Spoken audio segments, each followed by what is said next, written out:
Good morning, students. Of course, you know this is pre-recorded, so it's Sunday morning for me, but it's Monday morning for you.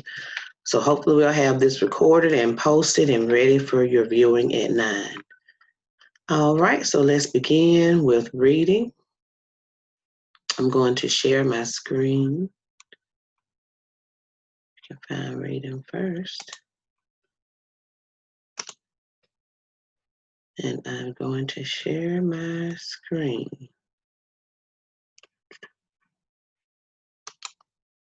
If I can find it. I guess I better close it first. There we go. Then I'll share it. All right.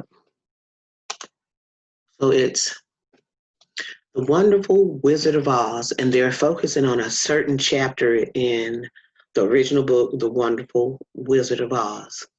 So for reading time, they want you to know what's happening prior to your read. It says, in this well-known story, the lion wishes for courage, the Tin Woodman for a heart, and the Scarecrow for brains. In chapter 14, no, I think it's chapter 16, after a long and eventful journey, Dorothy and her companions finally reach the Emerald City and the hall of the wizard himself, hoping the wizard can grant their wishes. All right. So it's The Wonderful Wizard of Oz by L. Frank Baum, adapted from chapter 16. This chapter is called The Magic Art of the Great Humbug. When they tell you it's adapted, they're letting you know that they're taking little pieces, kind of changing them around to suit it, just like people take books, and books take a long time to read, and they change it into a movie. So they kind of cut some things short and add a few more exciting things. So this was adapted from chapter 16, the chapter called The Magic Art of the Great Humbug. The next morning, the Scarecrow said to his friends, "Congratulate me. I'm going to Oz to get my brains at last. When I return, I shall be as other men are." "I've always liked you as you were," said Dorothy simply. "It is kind of you to like a scarecrow," he replied, "but surely you'll think more of me when you hear the splendid thoughts my new brain is going to turn out." Then he said goodbye to them all in a cheerful voice and went to the throne room, where he rapped upon the door. "Come in," said Oz. So far, what I see that could be a possibility of you not understanding, maybe the word wrapped upon the door, but using context clues, he's going into a room and he's rapping on a door and someone says, "Come in." So that will probably tell you what that means. All right, the Scarecrow went in and found a little man sitting down by the window, engaged in deep thought. There's a word engaged, something you might want to look into and revisit. "I have come for my brains," remarked the Scarecrow a little uneasily. So the wizard unfastened his head and emptied out the straw. Then he entered the back room and took up a measure of bran, which he mixed with a great many pins and needles. Having shaken them together thoroughly, he filled the top of the Scarecrow's head with the mixture and stuffed the rest of the space with straw to hold it in place. When he had fastened the Scarecrow's head on his body, again he said to him, "Hereafter,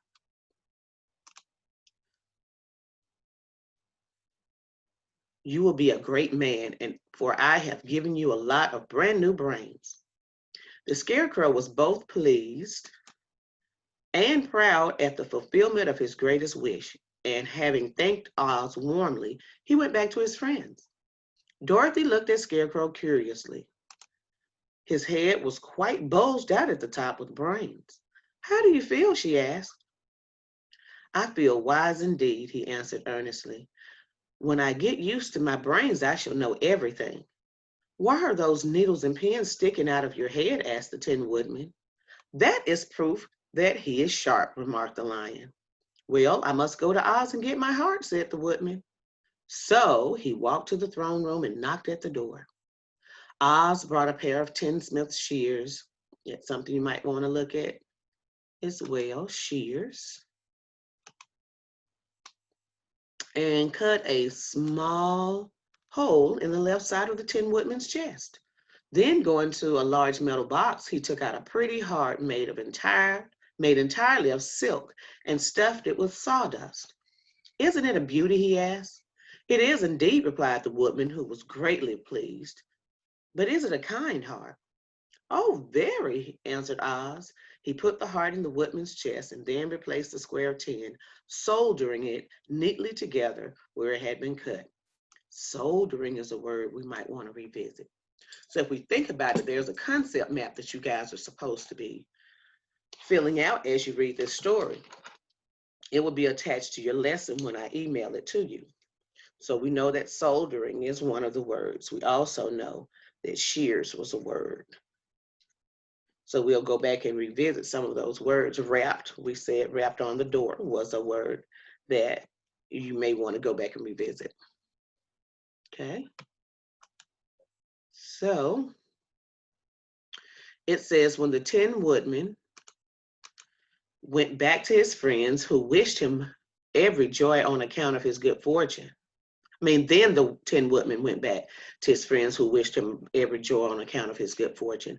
The lion now walked to the throne room and knocked at the door. I've come for my courage, announced the lion, entering the room.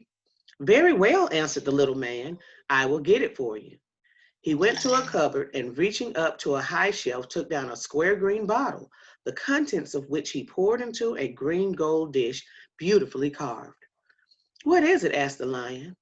Well, answered Oz, if it were inside of you, it would be courage.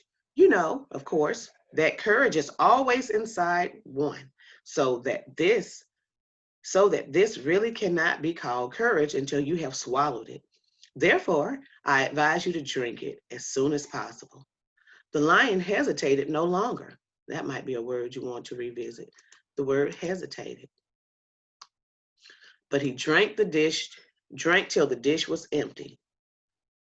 Oz, left to himself, and smiled to think of the success in giving the Scarecrow and the Tin Woodman and the lion exactly what they thought they wanted. How can I help being a humbug, he said, when all these people make me do things that everybody knows can't be done? It was easy to make the Scarecrow and the lion and the woodman happy because they imagined I could do anything. But it will take more than imagination to carry Dorothy back to Kansas. And I'm sure I don't know how it can be done. All right, guys, if you need to hear me read that again, you know you can always stop and go back. But keep in mind that we need to visit words that may have been something that of interest to us. All right, so we said that wrapped was one, soldering, shears, and hesitated. If I missed one, don't forget, you should be marking it as you read within the text. Okay, so what we want to do is go back now, and we want to look at our concept map. So the concept map here is the same one that I asked you to complete.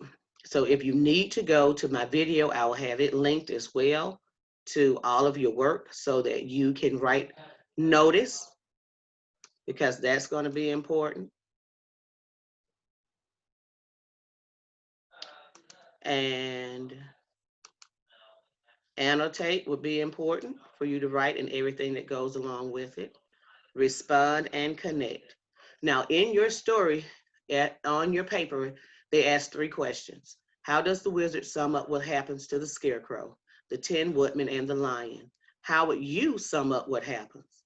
The next question asks, why do the characters believe that Oz has changed them?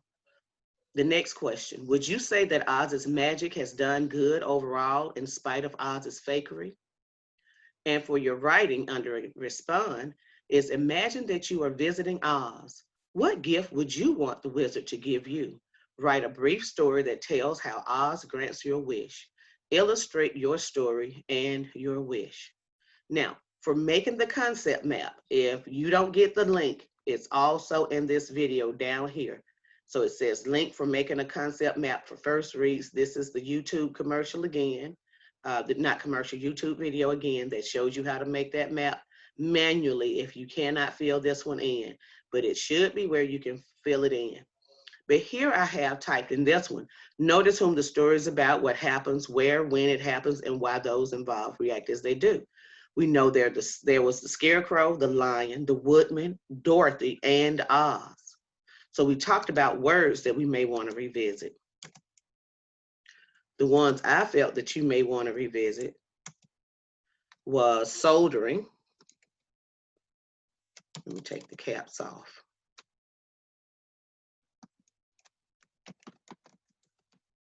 Shears, wrapped,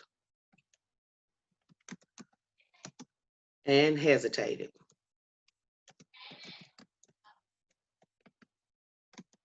These are words that you may want to go back and revisit, along with any others that you found that would be of interest of you that you want to go back and say, hey, I need some more clarity. I need to Google this and figure out what these words mean so I can understand the story better. All right, guys, these same questions are found on page 99. They're right here. And you remember our goal again was to answer questions about a story, and these questions are on page 99. Also, your question and your summary that I typed in your concept map is on page 100. All right, thank you so much. I'm going to attach everything for your reading. It was great. I miss you guys. Hope to see you bright and early, 9 o'clock on Tuesday morning. Thank you so much.